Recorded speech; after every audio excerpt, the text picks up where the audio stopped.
Welcome to Talk of the Town, proudly brought to you by Uniquely Nelson. I'm your host, Chris Butler. With me, Simon Duffy, General Manager of Uniquely Nelson. Today, we're coming to you from the State Cinema. Here we are. Popcorn. Lights, camera, action. Yeah, where is the... Oddfellas. Oh, no, there's two in front of me. Sorry about that. Chaffers is a traditional thing, and you can't get it right down the floors in these models. Hey, can you put your mic to your rusting on the paper? His mic technique, I'll tell you, is just atrocious. Yeah, it shows. Look. Okay, rock and roll. Let's go. Joining us today is Mark Christensen, who's the director at State Cinema. Lovely to have you. Good morning, Mark. Thank you. Good morning. Great to be here. Must first of all ask you, going back a bit, where do you originally hail from? I'm actually from Martin in the Rangitikei, between Wanganui and Palmerston. But I have not been a North Island resident since I went to Canterbury University back in the early 70s. So you're not the only North Islander that ended up in Canterbury University, so it seems to be an attraction back then to go down that way. What took you to Canterbury instead of a... It was just the university course that I was following was engineering, which didn't work out very well for me, as it turned out. And why would that be, Mark? What did you break? It was more the maths and the physics, you know. Oh, yes. Yeah, at one point I gave surveying a crack, and it was calculus or something that threw me off. But there were some formative experiences there. One thing I ended up doing was being the music controller for the Students' Arts Festival. One year, which sort of got me started in the showbiz side. I was going to say, that was, yeah. And then, you know, over a series of adventures, I ended up with the hall in Market Cross next to the Karamea Four-Square shop, which was not being used for movies. Right. It hadn't been used for many years, and I thought, oh, well, let's just see what happens. And I put on the original Goodbye Pork Pie. And out of our population of 550 people in Karamea at the time, 350 came to that one session. Okay, I guess I've got to start using this place for running movies. And so it's basically evolved from there. Have you been back to Karamea lately? Yes, I've been back in the last couple of years. Yeah, we'll keep you track again for a fifth or sixth time. Yeah, it's amazing what live wire community. It's really amazing. There's a old friend of mine down there who's doing the promotions, and Jessica, and she's you always see her on the Facebook and doing events and the arts and that whole thing. I think it's changed a lot since she's been there in the last 4 or 5 years. I was in Karamea for about 8 years, and during that time we evolved into having a 35mm projection equipment with our own version of stereo sound. And I had, in addition to a weekly movie show, which was well attended, 40 professional touring shows of one sort or another came through. It's astonishing that small communities really respond well. So you left the bustling metropolis of Karamea. How'd you end up in Nelson? Was it a one step, or you been other places before you ended up? But I mean, how'd you end up in Nelson? Well, I had a little stint in Westport running the St James Theatre in Westport for the Borough Council, and then Austin Davies offered me the job of being the first manager of the Suter Theatre when it first opened. So I ran that for several years, for 3 years, and then you know, the big change came in New Zealand cinema, where the old single screens were all outmoded and became in the multiplexes came in, and so we got this project up and running here in Nelson. And very quickly, we started with 4 screens in 1992. And within a very short time, we became the highest attendance per capita cinema attendance in New Zealand. For the cinema? And for the cinema. And we remained in that position right up until COVID. Right. How many screens did it have prior to the multiplex? Originally, it was a single screen theatre with about 900 seats. So you just divided everything up. So some have only got... we pulled the theatre to bits. Yeah. We ended up with a dirt floor and 4 walls and a roof, and we completely rebuilt the building on the inside. So the screen in the main cinema that we're in at the moment is bigger than the original screen at the State Theatre. Yeah. Oh, State wow. Theatre was built in 1936 for amalgamated theatres. Hence the Art Deco feel on the outside. exactly. Yep, Yeah, yep. And one of the things we really liked about it was that it was an Art Deco building. Yeah. It reflected the golden age of cinema. Yeah. And so when we did our project to multiplex it, we tried to enhance the Art Deco decor, and we're still doing that today. Yeah. That's good. Yeah, and because, obviously when I was growing up, there was a couple of theatres that I was going to ask you about the history, because there was the State and the Majestic, wasn't there? Yeah, and previously there was another one called the Regent, which was I think called the Flea Pit. Oh, was it? Where was the Regent? I can't remember. Yeah. It was on the site where on Collingwood Street, near Collingwood Street, Hardy Street intersection. There's the apartments there on that site wow. now. Yeah. When did that? So why as a kid it was just Majestic, probably the same as you, Majestic. A long time ago. A long time ago. Right, yeah. There was an earlier theatre in Bridge Street. Yeah. As well, and believe it or not, on the site where the Sands is now, the building that was the old garage there was originally built as a cinema. As a cinema. Yep. It never opened as a cinema because in those days the restrictive trade practices that used to go on with the major cinema chains against everybody else prevented the exhibitor from getting an exhibitor's license. Anyway, interesting piece of history. That's a Majestic I remember had the wooden floors, didn't have carpet. So you could do the Jaffa thing. You could roll the Jaffa dong, down dong, the dong, aisle. dong, dong, dong. Oh, you could do it here as well. They didn't have Yeah. carpet Yeah, in that's those right. days. Yeah. And which one had the upstairs? One Majestic. Majestic, yeah. that's right, because you used to throw 1900 seater, I think. you would throw your Jaffa down off big. the upstairs, wouldn't you? Yeah. Oh, that's no. We never. No, that's taken to. We didn't do that kind of thing. We People don't get hurt. throw Jaffas in the cinema. Yes. That's right. Yeah. You say sorry now. You say sorry to all those people out there. But the Sunday night horrors, that was the favourite, and geez, it was a long session, and you had half times as well, didn't you? You had intermissions. Yes, they used to have intermissions. That's true. I don't really want to go into the history of intermissions because in recent years, intermissions simply meant you stopped the film after reel 3, and that could have been in the middle of a conversation. And so it was a convenience thing to sell more stuff at the candy counter. Oh, was that what it was? Totally interrupted the continuity of the film. In the old days, intermissions used to be between the trailers and shorts and the main feature, and the main feature was always unbroken. Right. Unless it was Lawrence of Arabia or something which had a built-in intermission. Yeah. But that went on for about 3 days, Lawrence of Arabia. I'd love to. But you're quite right. It's been on forever. We would all Great go movie. out. We would all go out and get our ice creams and so Oddfellas.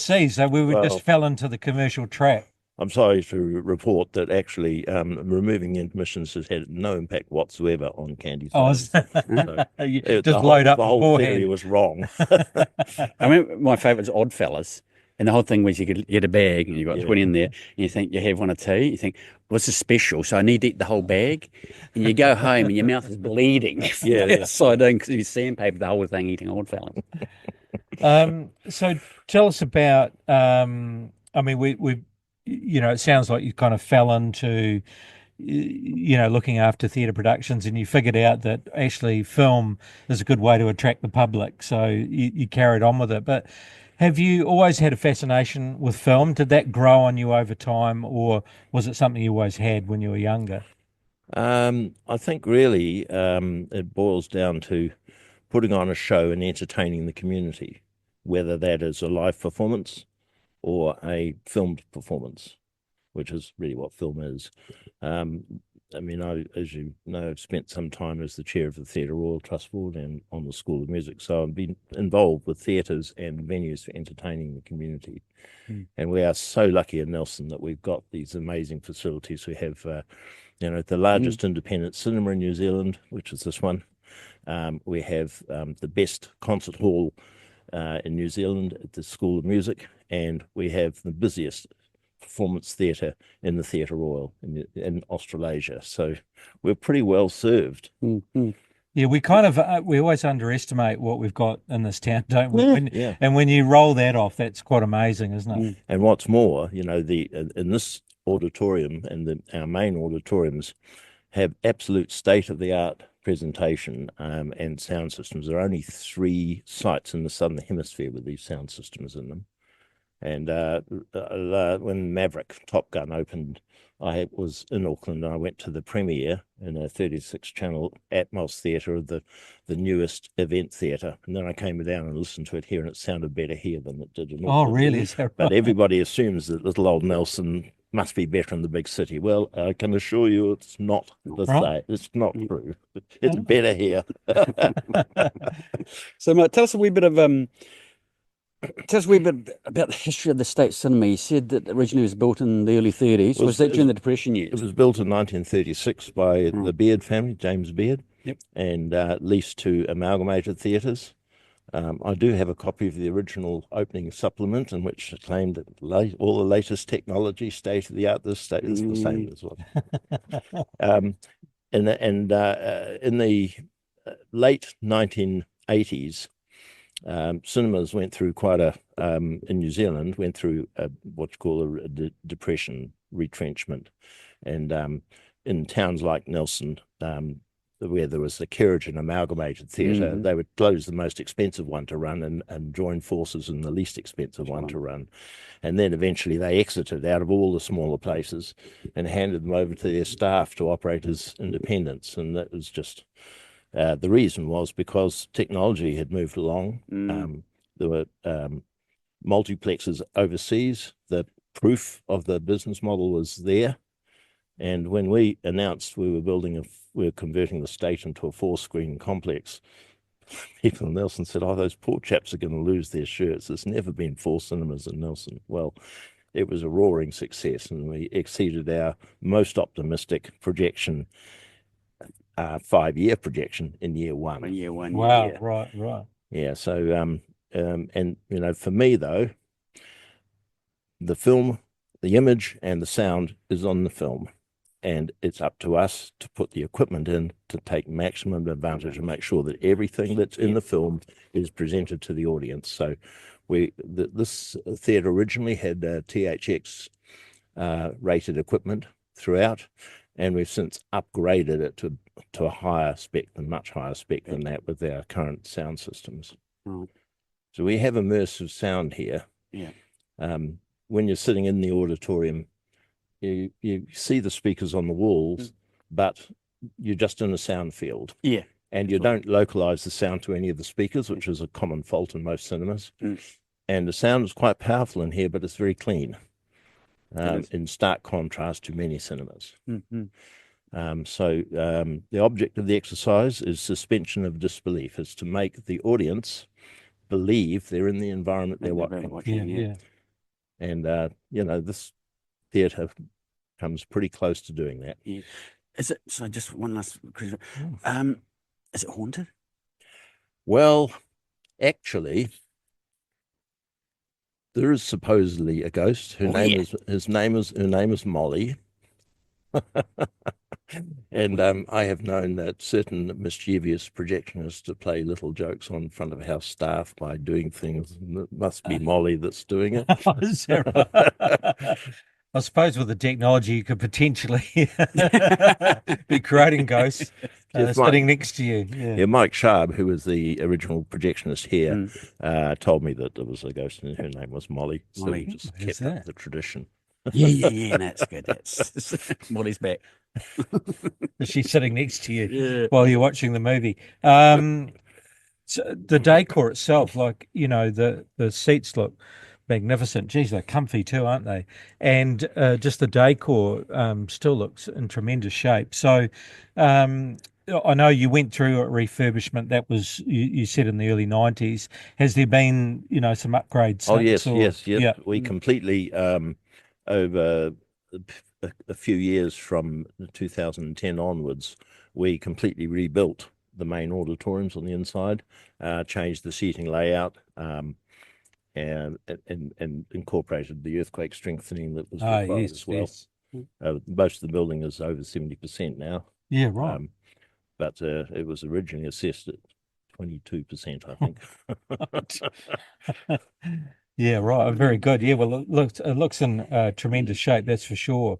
So can you, apart from the obvious that you come to watch the movies, can you tell us about what you do offer here and, what customers can expect?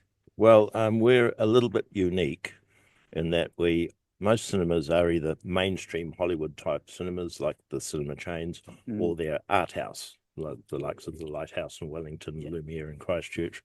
We actually have it all under one roof. We're fairly unique in New Zealand that we have the full range of art house, mainstream, and upmarket boutique films.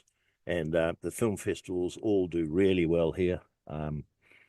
And to be honest, I'm vastly relieved because I appreciate the production values of the Hollywood movies, but I appreciate the content values of all the art house movies. Yeah. How many international film festivals throughout the year would you be putting on? This year we've had the French Film Festival, the Resine Architecture Film Festival, the International Film Festival, the Italian Film Festival, and we're currently playing the British and Irish Film Festival. And in the past, we have had short Japanese film festivals. We just did a recent season of Kurosawa classics. Yeah, we like to provide lots of variety. And those international ones are shared between here and the Suta? No, what we play down at the Suta is we play the art documentaries, which is totally appropriate to the gallery. We do the Met Opera and the NT Live down here, basically because of the sound. And all the festivals play down here. So what are the challenges? Where do you start? But what do you enjoy the most of? I love a good challenge. I love stress and pressure. And running a business like this through the ups and downs and COVID and shutdowns and various things. Oh boy, the last 5 years have been roller coaster. A rather interesting period, really. We fared better than our Australian colleagues in What was cinema. that? I think probably just subtle differences in the restrictions. But what we found during COVID is the independent cinemas fared better than the main cinema chains because all the Hollywood product was stopped, whereas there was plenty of independent product. So New Zealand films got a bit of a lift up during COVID.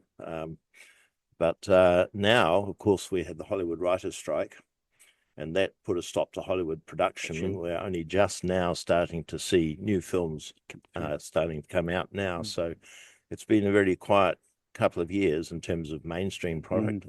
We are cautiously optimistic that from next week onwards, actually, from the opening of Gladiator 2, we've actually gone from feast to famine because from famine to feast at least, because all of a sudden we've got Gladiator 2 opening next week, and then we've got Wicked opening the week after that, and Moana 2, which is going through the roof in advanced sales the week after that.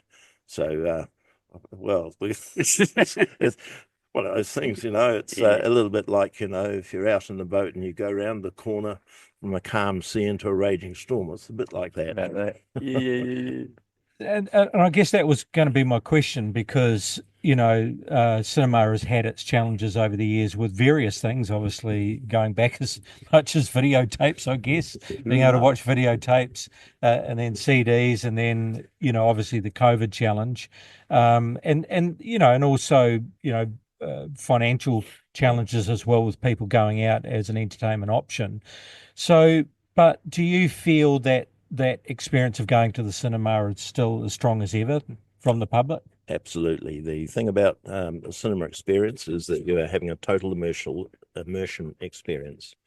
So you're watching streaming at home, you've got the lights on, you've got the kids in the background, you're getting up to make cups of coffee. But in a darkened cinema environment, you are having a shared experience with the rest of the audience and focusing on the film. So that will never go away. That's why people go to concerts for the same reason. Well, that's a good point, because in our household, first of all, it's half an hour fighting over what movie to watch. Then you get 15 minutes into it. Two leave the room because they're bored. The other ones, I don't want to watch this anymore. And they turn it off. It's too easy. Once you make that commitment, I love Star Wars. Okay, if my partner doesn't like it, which she usually does, she falls asleep.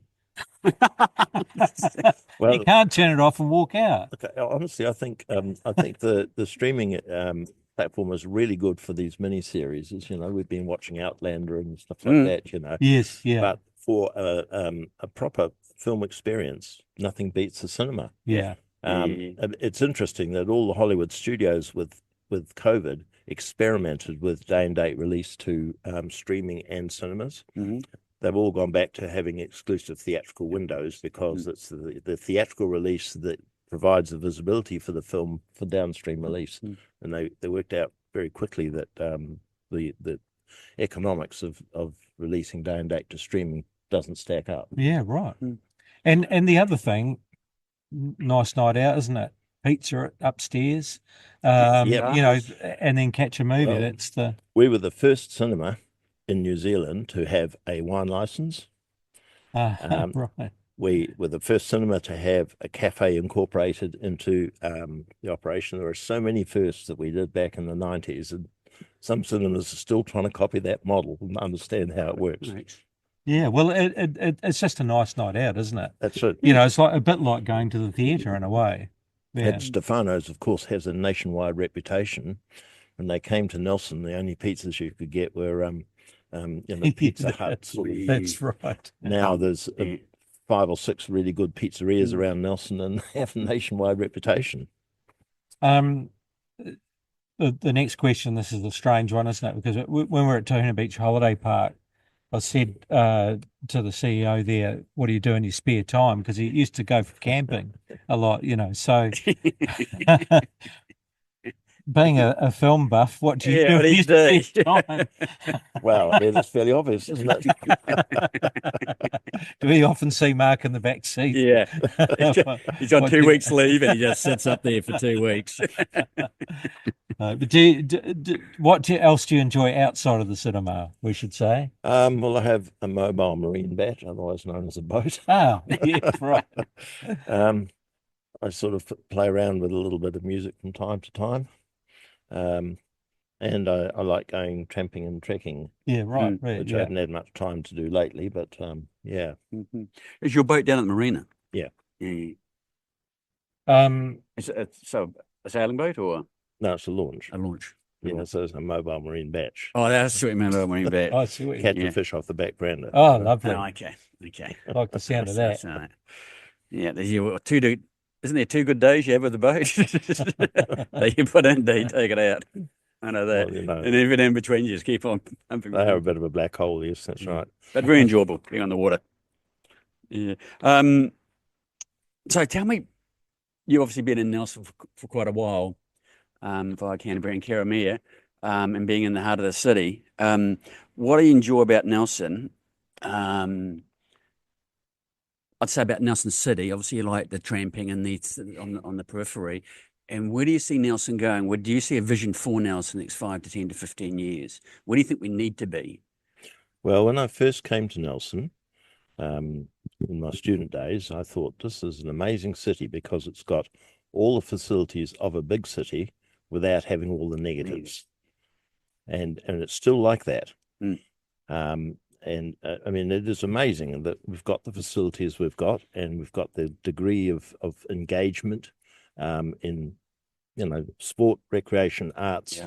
And it's always been a progressive city, although there's a certain conservative base underneath that, I found out.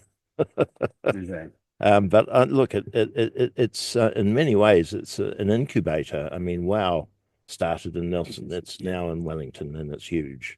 The professional theatre company is starting in Nelson and writing these original plays and developing them here and then taking them to the main centres and doing really well with them.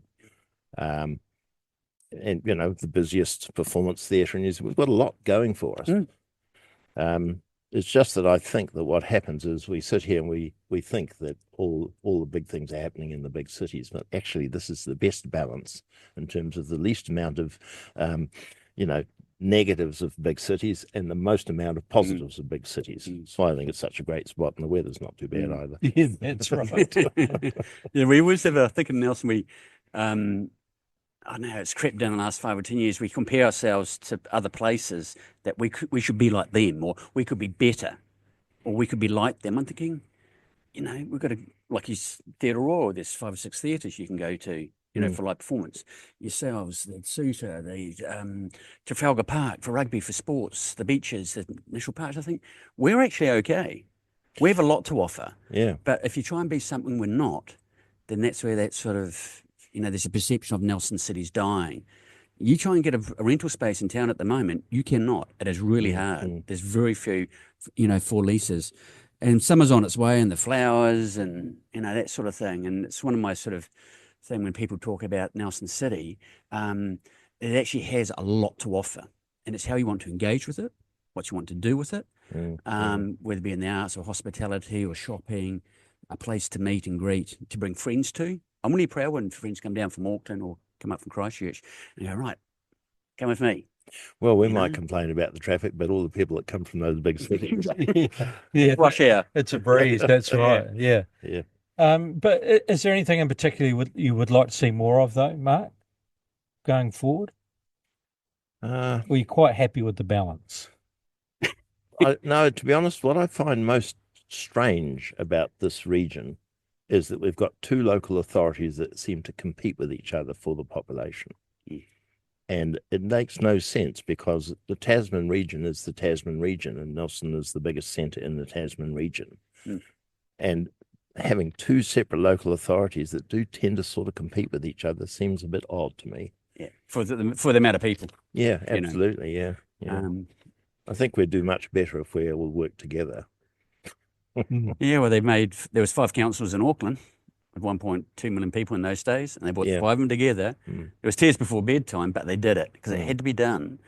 Long term, we would be in 5 or 10 years, because they're all bickering about, amongst themselves and stuff. I had a friend who had to do the, she's an IT lady, and she had to bring across everyone into the same system. Wow. That was interesting. Anyway. Tell us about chance to plug what's coming up. So tell us about we've got, we're on the home straight to Christmas, and then we've got the school holidays, haven't we? Well, we've got some good looking films coming up. There's a great bio of the early years of Bob Dylan coming in late January. Oh wow. Some of the hits, the biggest hit of the British Film Festival, Conclave, will be opening for season in January.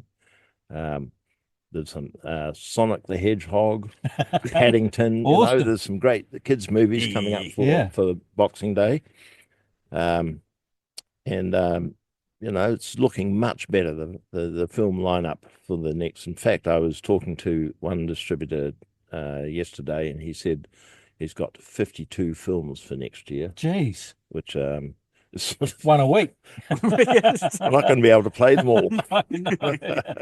But the thing is, the best place to see a film is in the cinema.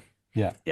And as some of the studios are now holding back their films for up to 12 weeks before release to downstream, so it won't necessarily be on next week on streaming. Right. Yeah. Oh, well, there you go. Yeah. Very good. Hey, look, thank you very much for hosting us, Mark, in this fantastic venue. It's quite comfy here, isn't it? It is. What are we doing for the rest of the day? It's so quiet. It's private session. Are there any premieres you could put on for Simon and I this afternoon? Well, I think public are coming in shortly, so we better move on. But we really appreciate you hosting us here, and thank you very much for giving us some insight and history about not only your background in film and actually entertainment venues, you could say, but good stuff with all the work that you've done with Theatre Royal over the years and those kind of things, and but also the fact that we've still got a fantastic cinema we can come and enjoy, and some great films, which is always a great night out, isn't it? Yep, indeed. Or a rainy day. Rainy day. Well, that's what we pray for over summer, of course. It's just all we need is the clouds over the sun. Yeah. And you get a traffic jam from the beach into town. That's right. That's what we're looking for. Thanks very much, Mark. Appreciate that. You can find this podcast along with others at uniquelynelson.co.nz and talknelson.co.nz, or on Spotify. Just look for Uniquely Nelson. Thanks for tuning in. Don't forget to join us next time for more from Talk of the Town. This is Chris Butler and Simon Duffy signing off. Until next time, Nelson. First of all, Mark, thank you very much, and look forward to seeing Molly's fairly soon. So thank you, Mark and Molly. but stay very uniquely stately. Thank you. Stately uniquely. What? No? State of uniqueness.